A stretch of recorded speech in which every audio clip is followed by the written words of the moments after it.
Bonjour à toutes et à tous et bienvenue pour ce nouveau temps des ateliers de la pensée co-organisés par le Festival d'Avignon, Mediapart et la Revue du Crieur, intitulé Penser le monde après-demain. Si la traduction peut être définie comme un savoir-faire avec les différences, chercher à penser ce que sera la traduction dans un avenir proche ou plus lointain est important pour imaginer ce que sera notre monde demain, s'il sera entièrement assisté par ordinateur, comme l'est la traduction, s'il sera dépossédé par les ordinateurs, ou au contraire, si on pourrait être plus fin que ces ordinateurs.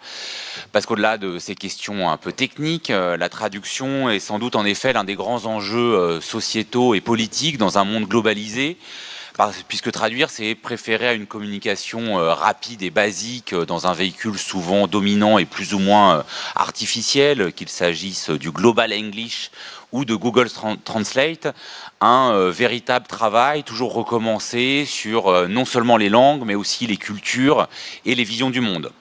Pour réfléchir donc à l'après-demain de la traduction, j'ai le plaisir d'accueillir Barbara Cassin. Bonjour. Bonjour.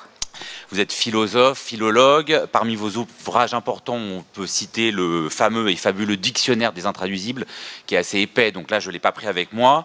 L'ouvrage qui s'appelle Éloge de la traduction compliquée l'universel, qui était paru chez Fayard, et notamment le catalogue de l'exposition que vous aviez dirigé au MUSEM, Après Babel traduire.